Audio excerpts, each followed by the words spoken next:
झंडा फड़क रहा है।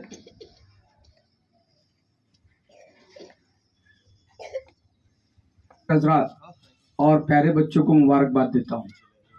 आप सबको आज़ादी क्या होती है इसका मतलब तभी समझ में आता है जब हम गुलामी में थे और जब आज़ाद हुए।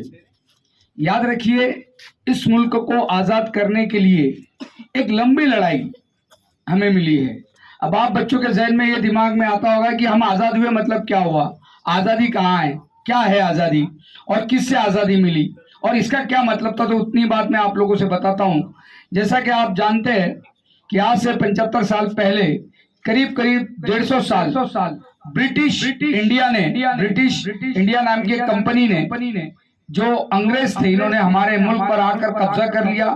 पहले ये तिजारत के लिए आए और धीरे धीरे यहाँ के राजा महाराजाओं को आपस में लड़ाकर इन्होंने पूरे मुल्क पर कब्जा कर लिया और फिर धीरे धीरे अपने कानून इस तरह के बनाए कि जिससे आम आदमी को अपने आप को गुलाम महसूस करना शुरू हुआ और वो अपने आप को गुलाम समझने लगे और वो अपने आप को मालिक। और फिर इतना जुल्म और ज्यादती बढ़ गई कि अगर सड़क से चलते हुए अंग्रेज किसी को कुचल भी देता था तो उसकी कोई सुनवाई नहीं होती थी। इस तरह के कानून बनाए जाते थे जिससे कि भारत के लोग जो है वो शर्मिंदा होते थे। फिर इस बात को महसूस करते हुए उस वक्त आखिरी जो हुक्मरान थे इस मुल्क में वो थे बहादुर शाह जफर। आखिर उनको भी अरेस्ट किया गया और रंगून भेज दिया गया और इस तरह से पूरे मुल्क पर फिर कब्जा हुआ।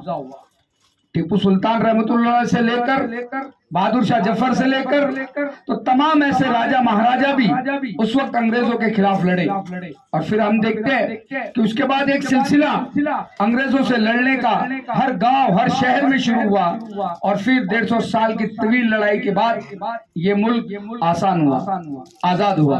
और फिर हम देखते हैं कि जिसमें जवाहरलाल नेहरू, महात्मा गांधी, मौलाना अबुल कलाम आजाद, इन तमाम के तमाम जो हमारे आजादी के जो योद्धा थे, इन्होंने इस मुल्क को आजाद कराया।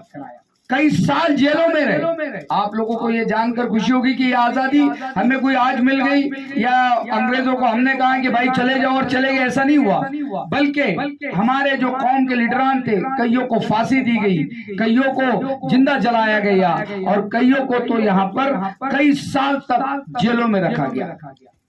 आपको एक तवील तारीख, अब आप तारीख शरीयत जब पढ़ते होंगे तो आपको ये सारी चीजें पढ़ने मिलेंगी। आज का मौका सिर्फ इतना ही बताने का था कि अगर ये आजादी मिली है तो हमें इसकी कीमत अदा करनी चाहिए और हर शहरी को अपने मुल्क से, अपने वतन से मोहब्बत करनी चाहिए और ये ध्यान रखना चाहिए कि हमारी कोशिशें इस मुल्क की तरक्की के लिए हम लोग दे, अपना योगदान दे। इतनी बात कह के मैं अपनी बात को खत्म करता हूँ।